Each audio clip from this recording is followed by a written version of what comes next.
moving forward to today's talk. So we have Dr. Subhajit Chandra.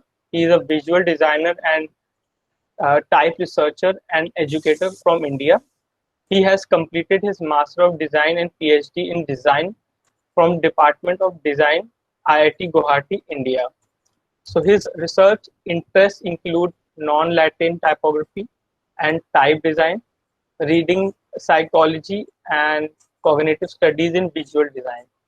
And he is currently an assistant professor of design at Department of Design in Shivnadar University.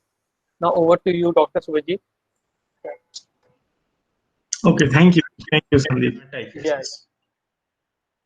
Coming to anatomy of the typeface. So based on the genre or this type classification, what is the anatomy? So there are two sides of anatomy. One is the grid and another was the letter parts. Okay, so letter parts, like we understand, so there are two hand, one bar, those things are kind of letter parts.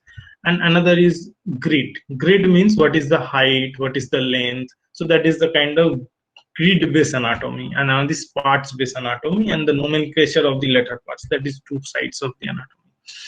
Okay, so again here we'll be talking on the Latin script. So sorry, that is something we call it baseline.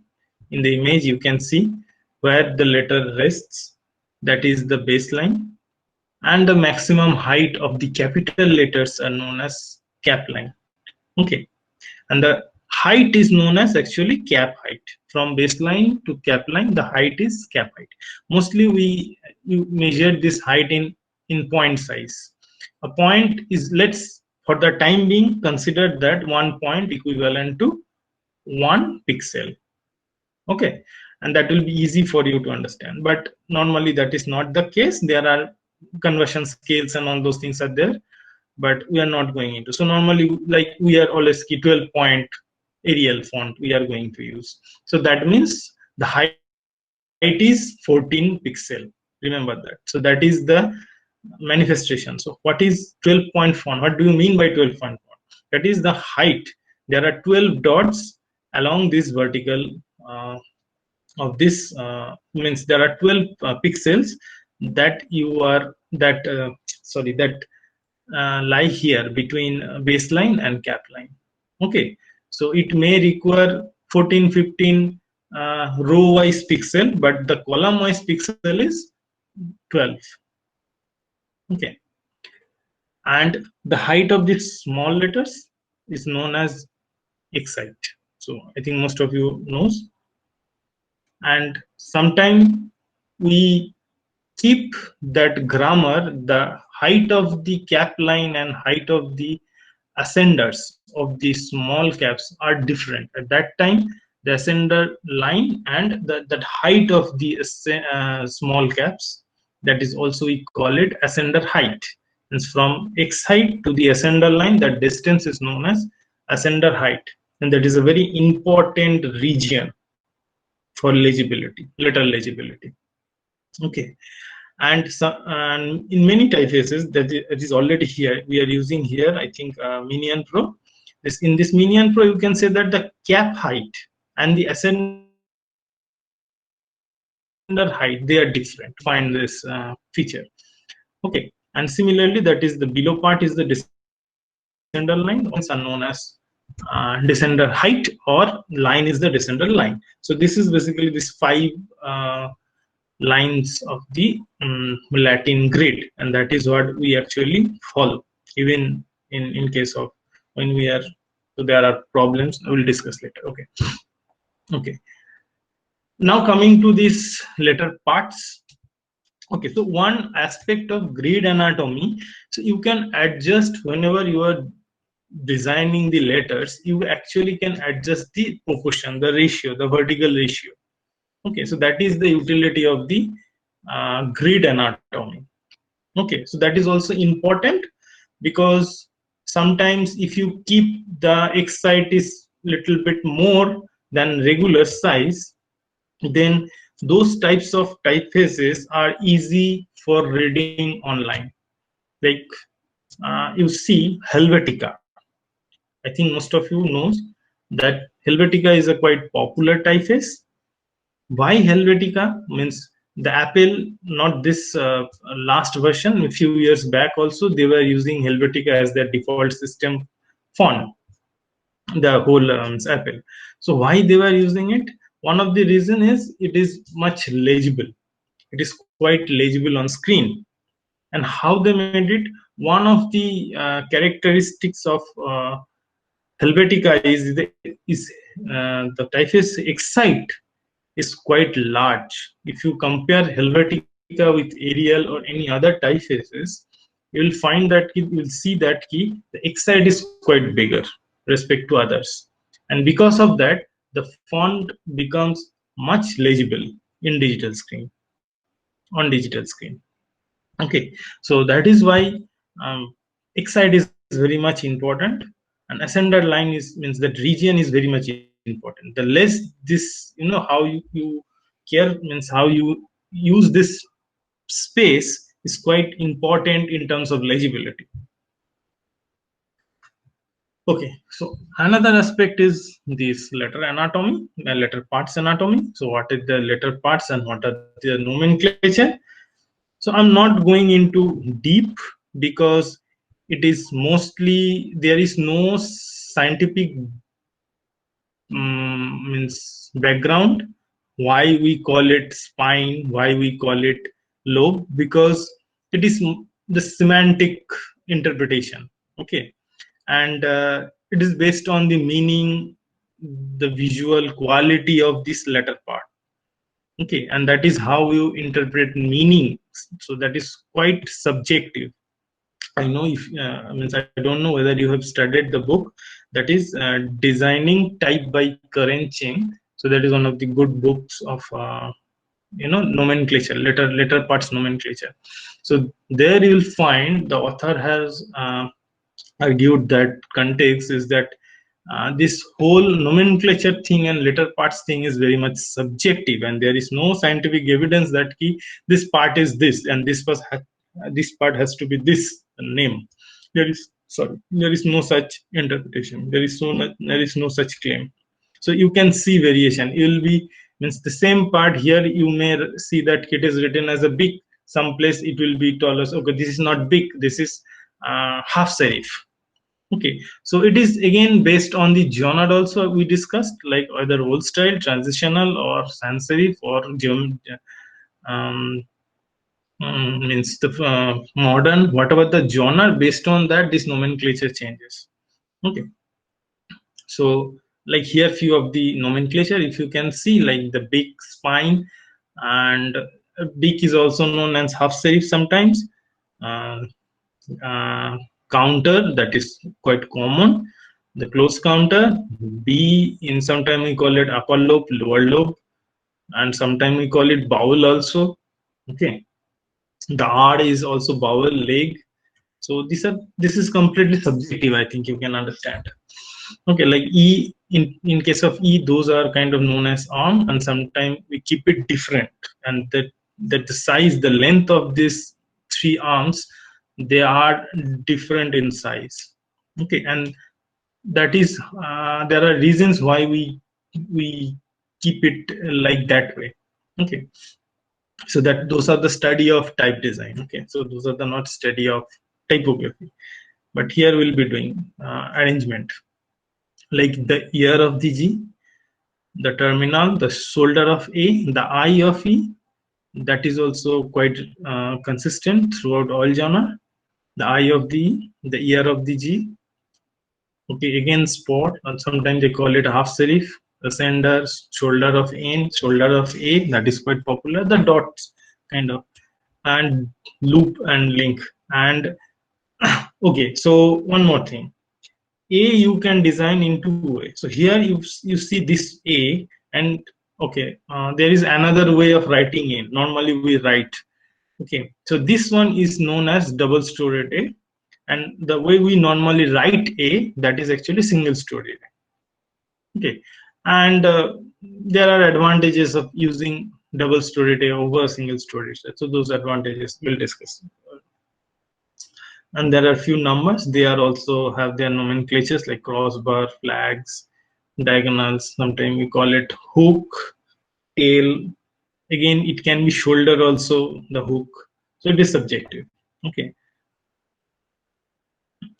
And it is not like that ki only Latin has its own nomenclature. We have our nomenclature. Even Devanagari is one of the most explored typeface scripts among all Indian scripts.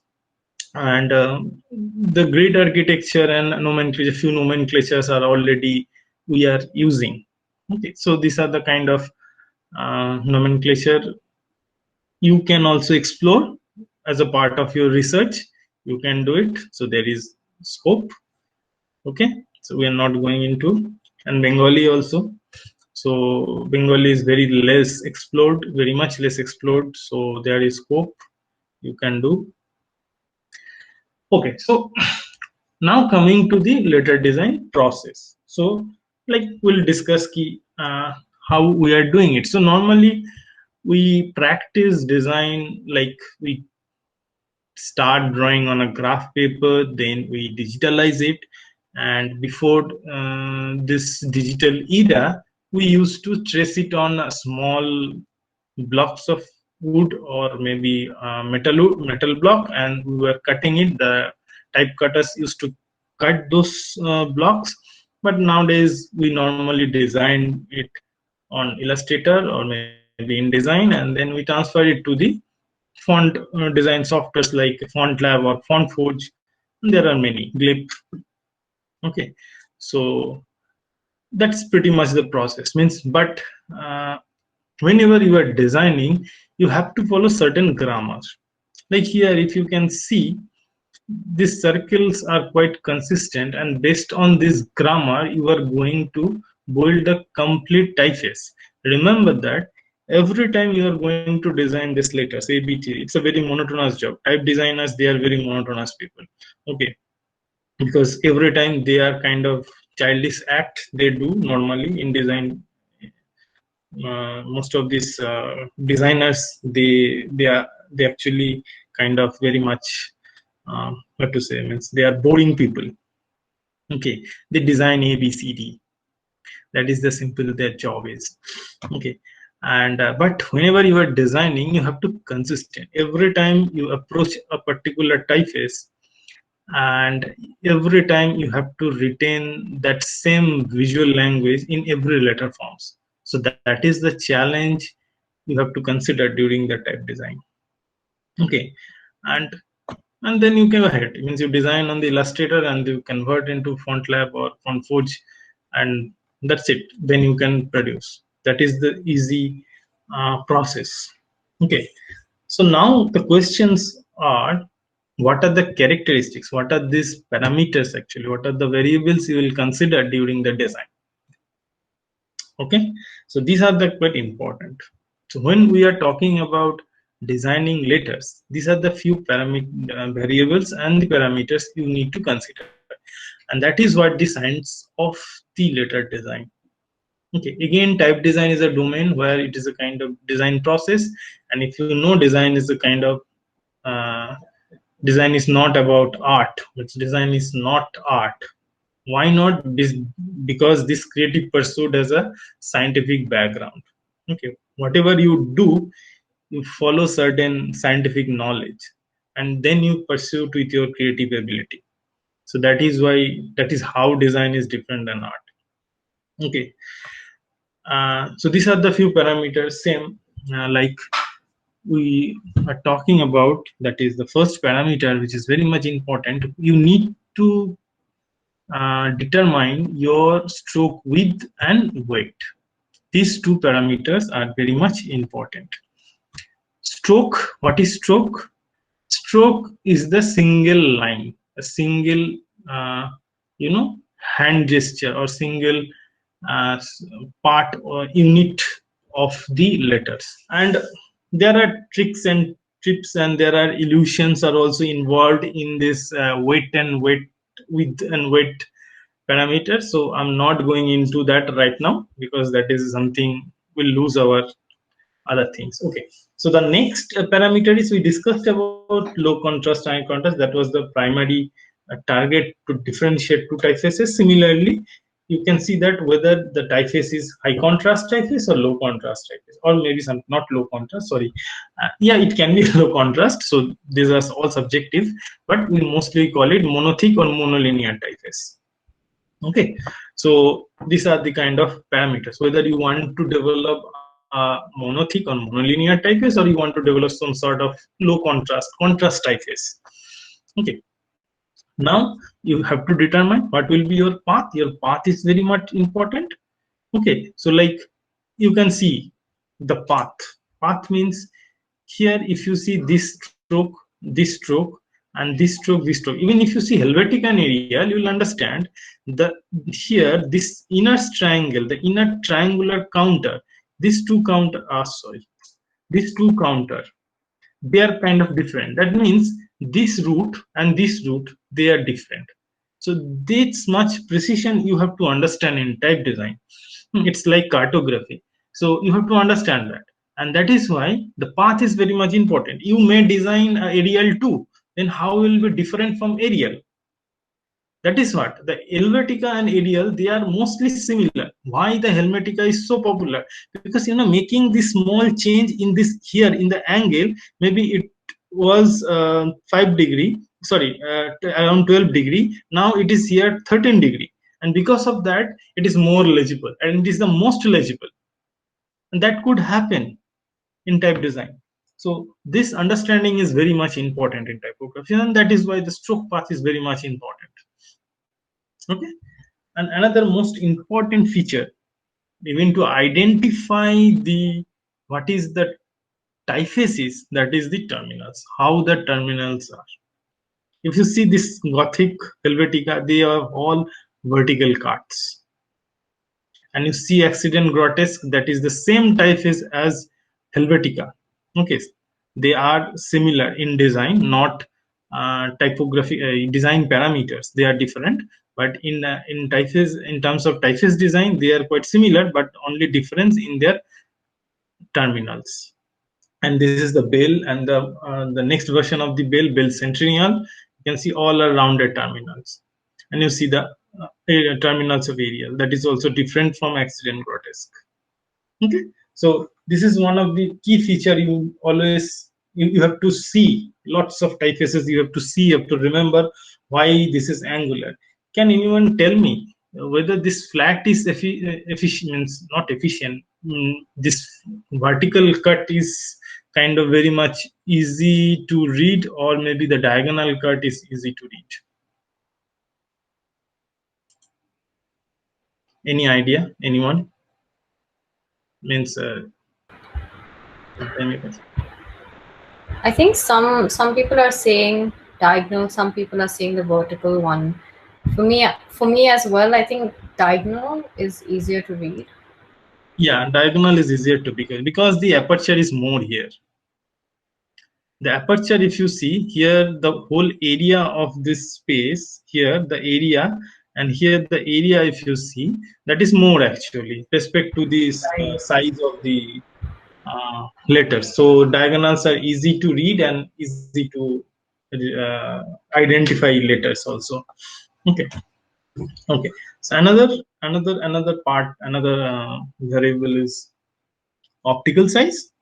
So how what will be the vertical proportion, what will be the common black area, and how few confused letters should differentiate each other. Like if in a typeface H and B are quite similar, then that typeface is not good for reading, body text reading.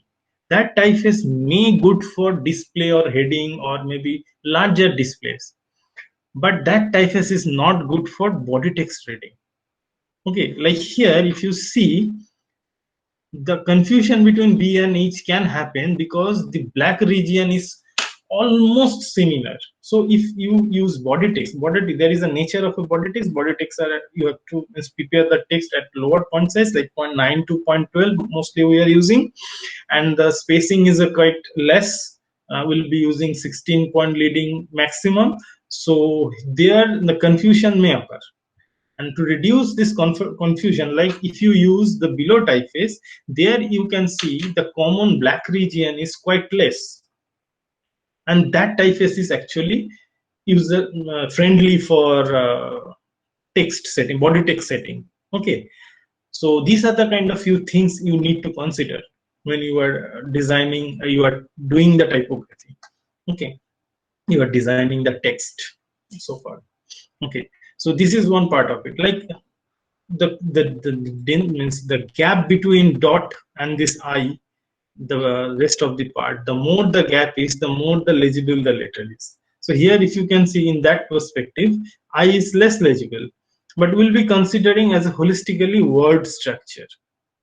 Okay, here if you see this, because of this diagonal E, the letters are actually more legible than this regular vertical I. Okay, so these are the kind of few tricks, not tricks, means just kind of design grammar you can use to justify. Okay, so yeah, so kind of these things, like same we are when we are talking about optical sizes, keep that mind. We talked about this phenomena, that is the height of the x height, the x height itself. Okay, so before this whole digital era, we were using this sort of typefaces like Garamond. Okay, Garamond, JSON, Palatino, these are the typefaces we were using it. And suddenly, why there is a change? Nowadays we are using, even this is actually modern Arial. If you see the old Arial, that the X height was not that much, but now it is almost equivalent to Helvetica. They have changed it. Okay, they have changed it in Windows 98. Sorry, XP. In Windows XP version, they have changed it. Before that, it was less. Okay, why? Because I told you that the more X height is, the more the letters are legible when we are talking about digital screens. So you have to choose typefaces very carefully. If I'm going to set a body text or a display text for screen, what are the typefaces I should consider? So these are the variable you should use that time. They excite the common black region, the confusion, because the digital screen is very much sensitive to means it's a very uh, place where means the headache of the type designers, the display screens. Okay, because you will get a display screen from 72 ppi to 480 500 dpi up to. So the resolution, the pixel density varies, so there is no consistency. So you may design keeping a medium, and now this font will going to display, means let's say the medium is 250, but mostly that maybe after 5 years or 10 years, all of the typeface means the screen will be like 480 dpi. At that time, what will happen to your typeface? It will going to be happen. So you don't know. So then you have to think of it, and to make it livable that long, you have to consider those design parameters. How can I retain it? So that is a whole complete story, a different story of life of a typeface. Okay. um, yeah, but like that is why, if you know Helvetica, they have this type foundry from UK. I forget the name. I don't remember proper noun very much. Sorry for that. So this type foundry, they have launched Helvetica Nuvo. It is the recent version, the updated version of Helvetica. Okay, and this is not only that. The new sans serif typefaces, sorry, serif typefaces, they are also kind of using the same logic. Like blue serif, if you see here, that is also one of the examples that the X-side is almost like more than regular, what you can see here in Helvetica. Okay, so it is actually nowadays scientifically proven that the more X-side is, the more the typefaces are legible for on screen, not for print. So for print, this kind of typefaces are very much ugly to read. The aesthetic quality is very much poor. If you use a typeface with bigger excite, in print, this kind of typefaces, the old tradition was kind of still. And if you do a scientific study, there are scientific study on print, for print media, they suggested that key for print the ratio should be 50% respect to cap height or less than 50%. But in case of the screen display, the excite has to be more than 50%, maybe 60%, 70% respect to the cap height. Okay, let's say the cap height and the ascender height is the same line, considering that fact. Okay, again in digital print, sorry, for digital displays, sorry, for digital type production, this idea of ascender line or cap line is gone. Now we are you are using a single line, that is the ascender line, so that is the cap height. Okay, so but in case of print media, we mostly keep these two different, means the ascender height and the cap height. Okay, but in case of digital display, we normally keep it same. The typefaces we develop, if we develop for display screens, then we should keep it same, and those kind of typefaces are actually useful, means readable or legible for screens. Okay, same thing. The O, letter O, that is one of the important, because it is not circle. Okay, so you see any typeface. See here, you say that, you may say that this is circle, but actually not. You see the inner counter, then actually you understand they are not circle. That is why they are O, letter O. Okay, so it's the same idea. So the excite and how you want to balance out your. Okay, so important part of letter O, that is I forget to compare it with letter H. I should do it, or maybe letter X, that this extension, if you see, this is what it is necessary. It's known, it's called overshoot. Okay, and if you choose a typeface for screen display, you should choose that typeface where these overshoots are there. Overshoot with letter O, A, something like that. Okay. So similarly, you can look at it another parameter, that is axis parameter.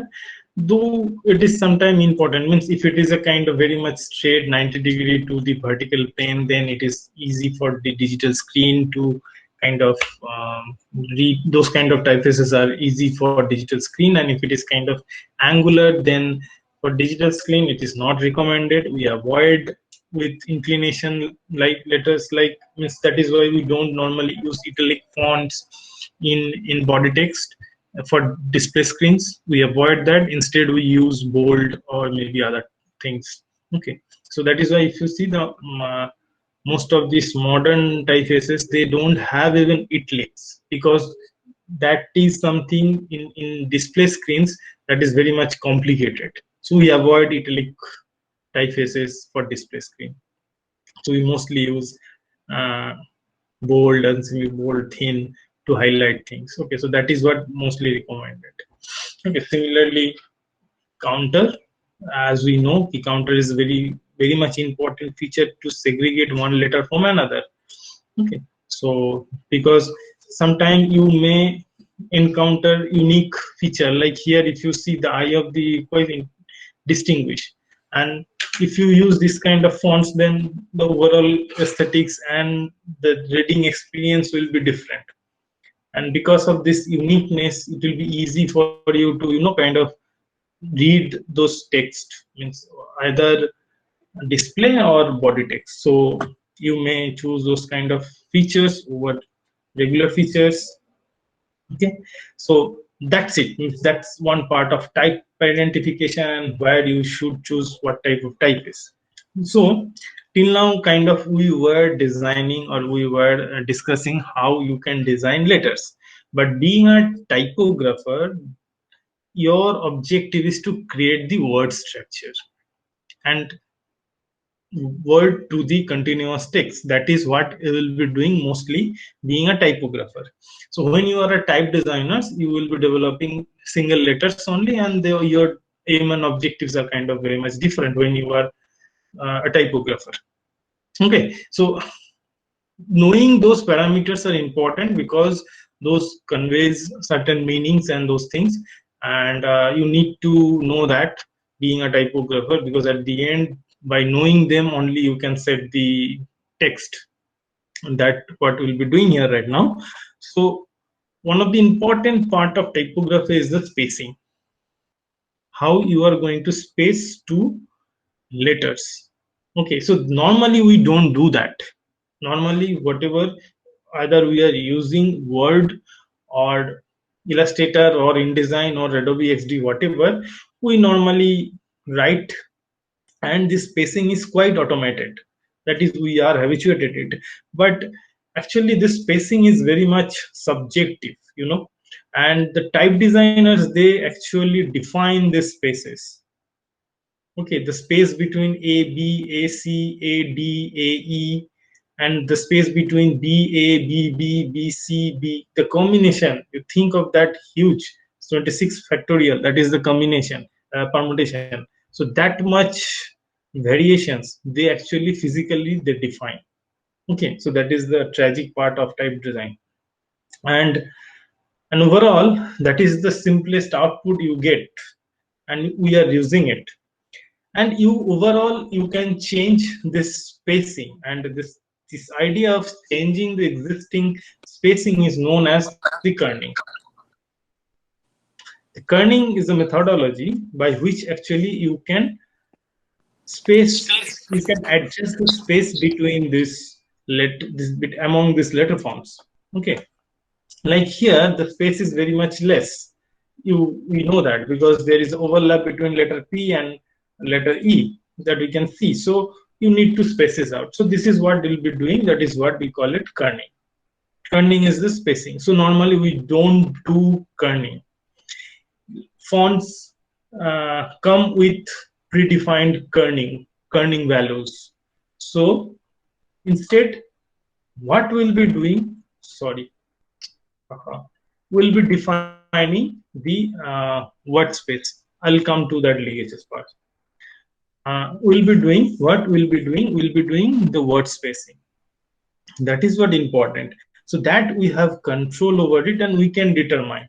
Normally we keep one space. You can keep two space, and normally if you wish, you cannot keep space. But the importance of this space is kind of very much understandable to us. Means I don't have to make you understand why we need space, because the meaning making is very much important, and the idea of spacing is to create that mental gap that in that keep that cognitive process pause for some time where the word ends.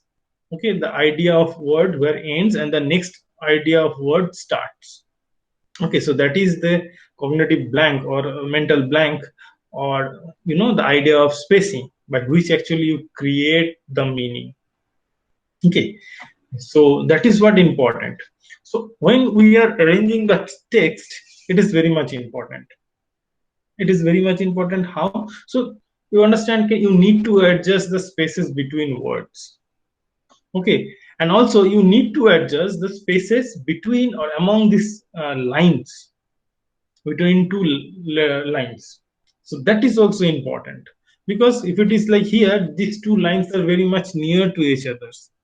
Okay, but here they are quite relaxed. Okay, means the moving of the eye is quite flexible. You can read, means in the middle paragraph, if you see, the workshop intends to provide this ending of the first line and coming back to the second line is not very much stressful. But here, if you see the first paragraph or the second paragraph, whatever, the first line is, the workshop intends to provide the fundamental of typography. The to fundamental, it is quite strenuous for you to come from the word to the fundamental word.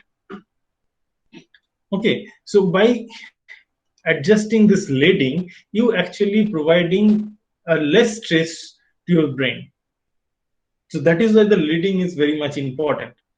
Okay, so what is the desire, or what you should keep? That is a kind of practice you have to do. You have to practice for longer time, then you can achieve it, which is actually right composition, right difference with the letter size and the gap, this leading.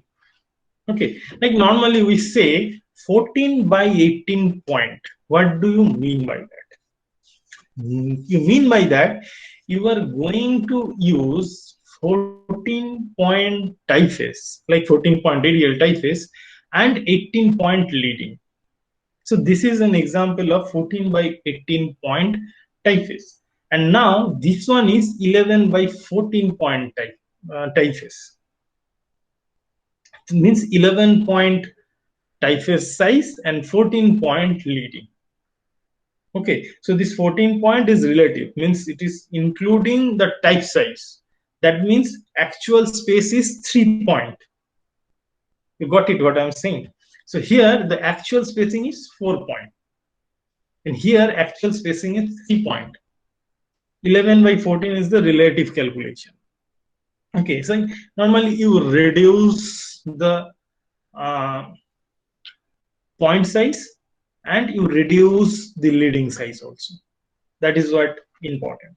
And to understand what will be the mixture of these two, how you want to kind of keep these two parameters. So this is, I will discuss in details. Another is alignment.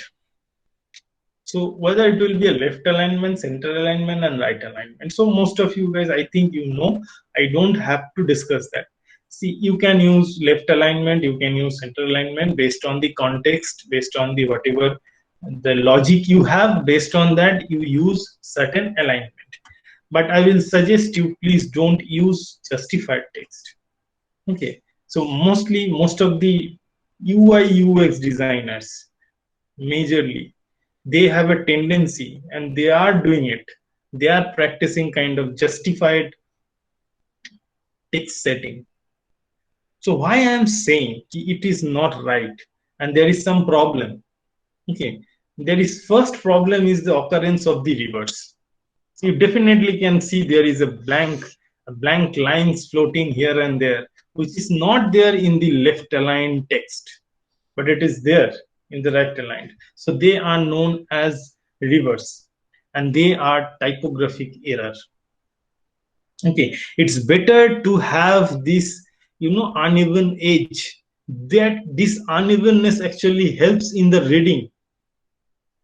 Coming from this in word to Latin word is very much easy than here from in to Latin. Okay, scientifically proven researches are there. It is very much easy to read even this uneven block rather than these square blocks. Okay, the same logic you can use. The uppercase use of uppercase letter is not good idea. It provides a kind of boxy nature of the word, which is not, means the understanding of the word recognition gets hampered by this uppercase if you use all cap. Okay, so you need to use the combination of uppercase and lowercase. That helps to make unique word structure actually, and that helps actually in the reading process. The way we perceive this word structure, these templates are already stored inside our brain, and because of that, these templates are quite different to each other, since the combinations are very much different. You can understand when I'm writing few words in lowercase letter and writing the same words in uppercase letter. In case of uppercase, all words will be box square. Like here, if you see river, or maybe this in alignment, the word structure of the alignment is a kind of very much unique. The word structure of the left is very much unique. But if you consider uppercase letter, all cap, then all are kind of square. At that point of time, your reading time will be increased. Okay, and your reading, the cognitive process means your lexicon process will take more time to process that information, and overall your readability will be hampered. So better use this combination. Similarly, here if you this ag ending terminal of these sentences, they are actually better than this box. Okay, so there are another reasons also, like this. If you somehow encountered the single words floating around, avoid them. Okay, it is also known as typography error widow. Okay, avoid them. Try to achieve at least 2 words, consecutive words. Like here should be expressive and typography. These 2 words should be together. Somehow you adjust domain here. So what you need to do, you may decrease the kerning space of this word manually, and you can adjust domains here at the end. Okay, so again you have to use this combination. You have to understand, okay, so that because of domain words, I'm not going to reduce my font size, but what I can do, I can reduce the overall kerning a little bit, maybe 0.01%. Then I can adjust this domain into this text. So this is the practice you have to do. There are many techniques. Okay, so those kind of things you have to practice. Like here, same thing you can do. You can reduce the overall kerning. So reducing kerning 0.1% will not going to hamper the overall paragraph under means paragraph kerning size, means in overall composition it will not going to hamper that. So that you can do it. That is one type of suggestion. If you have anything, then you also try that. There is something called tracking. You can track the whole paragraph also. So that is up to you. Similarly, it is very much visible in Word. Have you ever noticed it or not? You cannot write a single line at the end of page. The Word always, Microsoft Word always keeps two lines. You try, and it will automatically go to the next page, or maybe from above it will take another line to the next page.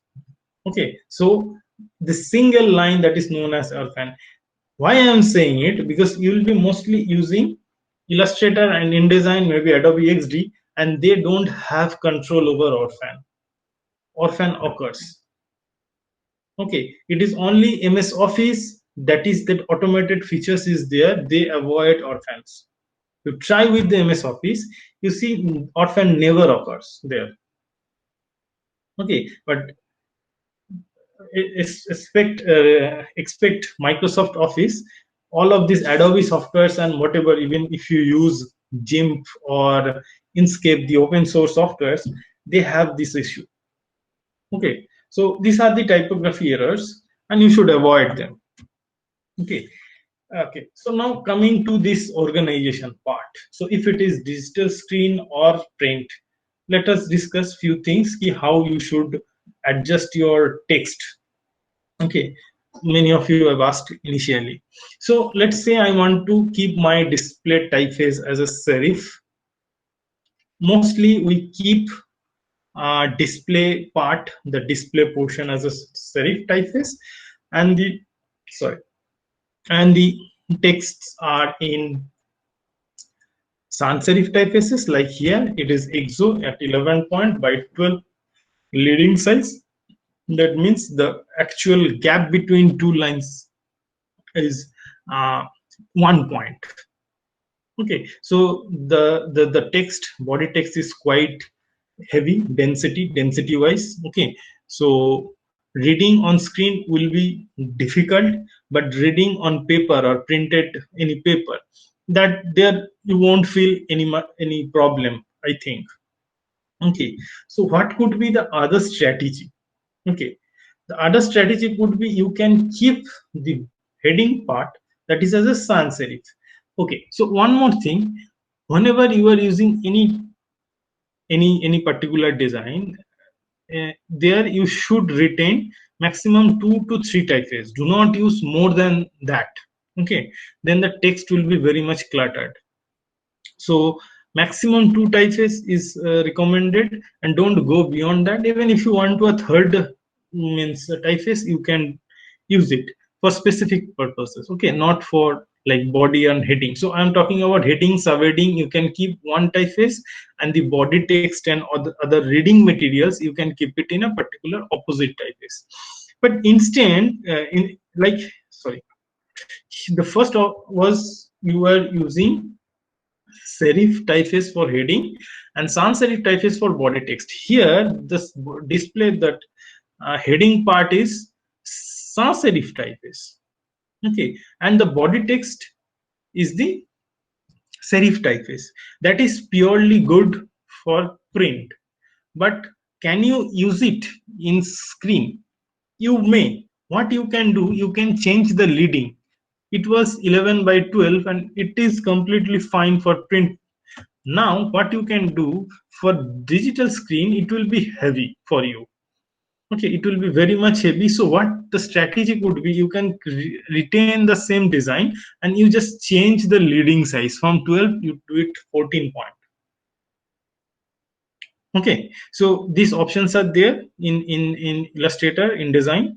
I think you will know, and you change it. So you will find this space. And because see, when we are talking about print medias, the density, the surface density of the paper is quite high. Okay, so the looseniness of these letters are very much less. But when we are considering the digital screen, don't forget, even it is 72, 96, 144, 150, 180, or maybe 300 or 400 or 480, whatever it is not equivalent to the density of the paper. Density of the paper, you cannot even imagine. It is at the atom level, the density. Okay, but in the pixel level, it is limited, pixel density. So because of that density, actually what happens, they kind of means the if the leading space is less like this, what you face, it is called the crowding, the visual crowding. Because of the number of pixels, they are less in numbers, so their tendency is to coming closer to each other. Okay, so because of this visual crowding in digital screen, that is very much observable because of this density feature, and that is why you need to keep your leading space more. Okay, so that is how you can avoid this visual clutterness, or also call it visual crowding, where the tendency of glare, the glare, actually the white space, it cover up both sides, so you need more space to glare out this glare. Okay, so that is the whole idea.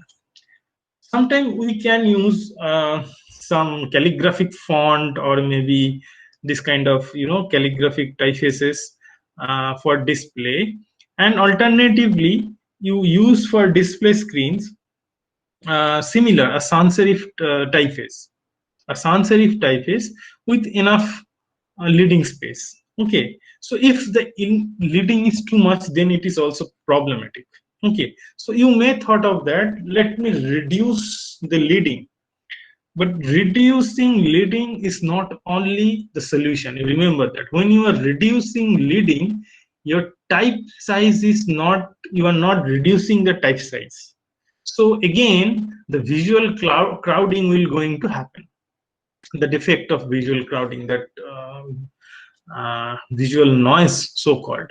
So what you can do, that if you feel that your leading space is more, you reduce it, and relatively you reduce point size by 1 point. Like here it was 11 by 14, and I think the white space is too much, the leading space is too much, so I want to reduce the leading space. I have reduced it, but with it I have reduced the point size by 1. Okay, these are the kind of my experience. From my experience, I'm saying. So you have to practice. Even it is also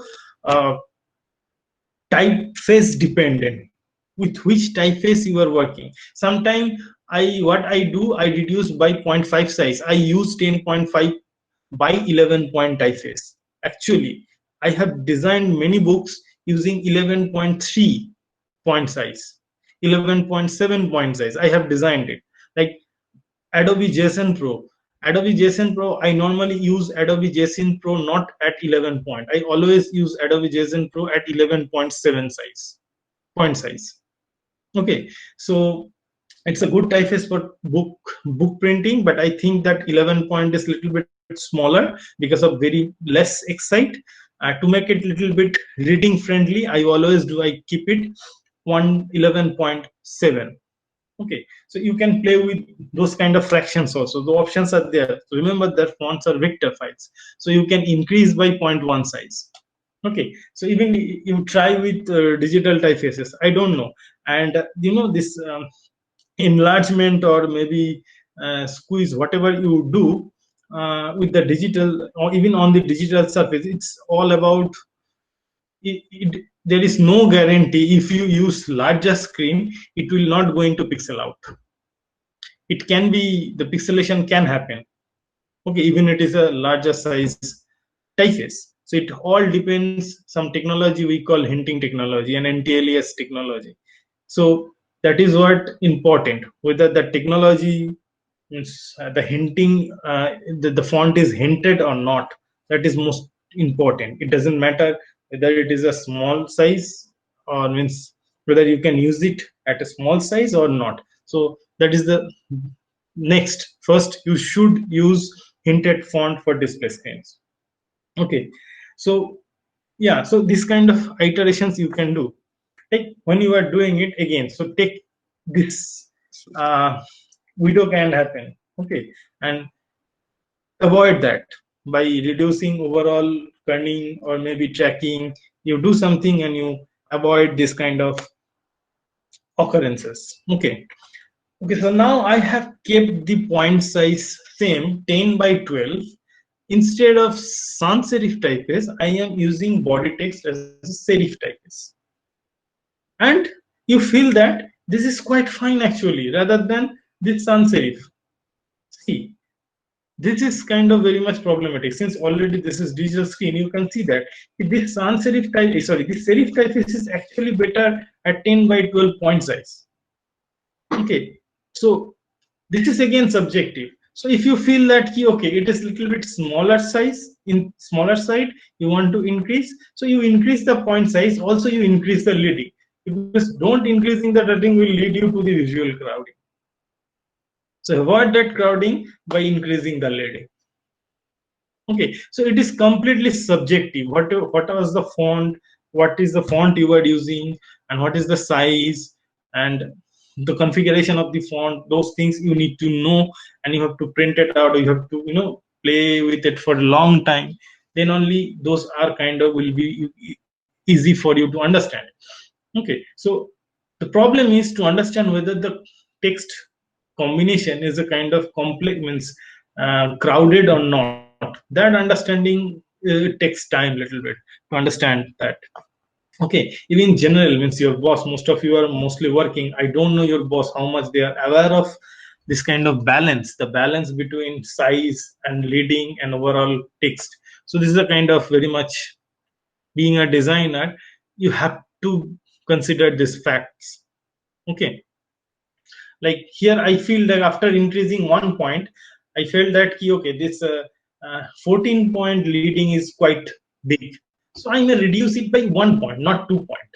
So now this 11 by 13 is quite okay with me. Okay, so yeah, so this is what with arrangement.